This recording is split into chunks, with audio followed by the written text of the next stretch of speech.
उदयपुर का मेनार, फलोदी का खींचन। आजकल ये दोनों ही स्थान चर्चा में है, समाचार पत्रों में, सोशल साइट्स पर, क्योंकि हाल ही में IUCN यानी international union of conservation nature ने यानी अंतर्राष्ट्रीय प्रकृति संरक्षण संघ ने इन दोनों को रामसर साइट की सूची में शामिल कर लिया है।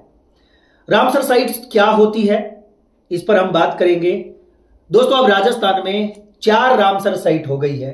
पहली रामसर साइट केवलादेव घना पक्षी अभ्यारण्य जो कि भरतपुर में है, 1981 में रामसर साइट घोषित हुआ। दूसरा है हमारा जयपुर का सांबर, 23 मार्च 1990 को इसको रामसर साइट में शामिल कर लिया गया। दोस्तों, रामसर एक जगह है जो ईरान में है, जहां पर IUCN का एक बहुत बड़ा कन्वेंशन हुआ जिसे रामसर कन्वेंशन के नाम से जाना जाता है। और इसके तहत दुनिया भर की जितनी नम भूमि है, आर्द्र भूमि है, उनके संरक्षण को लेकर के दोस्तों एक संधि हुई। यह संधि 2 फरवरी 1971 को हुई और यह लागू हुई थी 1975 में। दोस्तों, इस संधि के तहत भारत ने भी यानी रामसर कन्वेंशन को अपनाया 1982 में। ध्यान रहे, हमने 1982 में अपनाया, लेकिन हमारी केवलादेव घना पक्षी अभ्यारण्य 1981 में ही रामसर साइट घोषित हो गया था। दोस्तों, बात करने जा रहा हूं मेनार की। मेनार उदयपुर में स्थित बहुत ही शानदार जगह है, बहुत ही मैं कह सकता हूं सुंदर जगह है। सबसे पहले तो सुंदर इसलिए कह रहा हूं क्योंकि इसको बर्ड विलेज का दर्जा है, यानी पक्षी गांव के रूप में जाना जाता है। दूर दूर से पर्यटक जो कि प्रकृति का नजारा लेने के लिए यहां पर आते हैं।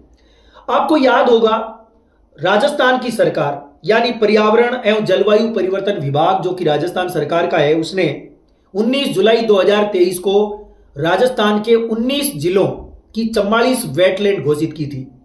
दोस्तों, जो 44 वेटलैंड राजस्थान सरकार ने घोषित की, उन्हीं में से मेनार भी शामिल था। तो मेनार में 2 तालाब है, एक का नाम है ब्रह्म तालाब और एक का नाम है दंड तालाब। तो इन दोनों को संयुक्त रूप से राजस्थान सरकार ने आर्द्र भूमि घोषित किया और अब 4 जून 2025 को IUCN ने इसे रामसर साइट आर्द्र भूमि घोषित कर दिया है।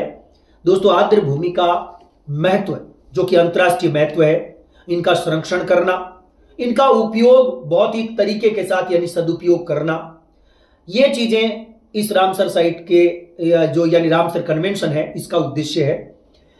दोस्तों, दूसरा रामसर साइट हमारा अभी घोषित हुआ है, जिसमें मेनार के अलावा जो है खींचन जो कि फलोदी में पड़ता है। सर्दी के समय सितंबर के आसपास, देखना आप, सितंबर से लेकर दिसंबर तक राजस्थान में एक पक्षी आता है, डेमोसाइल क्रेन। दोस्तों, डेमोसाइल क्रेन जो कि साइबेरिया से चल करके, रशिया से चल करके यहां पर कितने किलोमीटर दूर रास्ता तय करके आते हैं। खींचन जो कि एक ऐसी स्थान है जिसका टेम्परेचर इतना अनुकूल होता है इन पक्षियों के लिए कि ये यहां पर प्रजनन करने के लिए आते हैं। सही टाइम पर प्रजनन करने के लिए डेमोसाइल खींचन में आते हैं। दोस्तों, खींचन के बारे में एक और अच्छी बात बता देता हूं कि 26 अप्रैल 2023 को हमारे देश का पहला और एकमात्र कुर्जा पक्षी के लिए, कुर्जा यानी डेमोसाइल क्रेन के लिए देश का पहला कंजर्वेशन रिजर्व राजस्थान सरकार ने इसको घोषित किया है 26 अप्रैल 2023 को।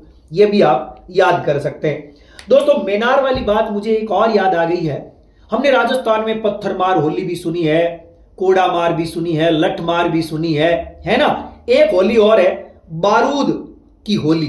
दोस्तों, मेनार गांव की प्रसिद्ध है और मेनार गांव में मेनारिया जाति के ब्राह्मण ज्यादातर रहते हैं। कभी मौका मिले तो मेनार गांव जो कि जयपुर से, आपके उदयपुर से 40 किलोमीटर दूर है, जरूर जाइएगा। और मैं कह सकता हूं प्रकृति का नजारा लेने हो तो आप दोनों जगह पर जा सकते हैं और केवलादेव घना पक्षी अभ्यारण्य भी आप जा सकते हैं। दोस्तों, सांबर भी बहुत शानदार जगह है। तो इस प्रकार से राजस्थान में 4 रामसर साइट हो गई है। केवलादेव 1981, सांबर 23 मार्च 90 और खींचन और मेनार 4 जून 2025 को। दोस्तों, भारत में सबसे ज्यादा रामसर साइट यानी आर्द्र भूमि तमिलनाडु में है, जिनकी संख्या 20 है। यह भी आपको याद रखना चाहिए। बहुत बहुत धन्यवाद। नमस्कार।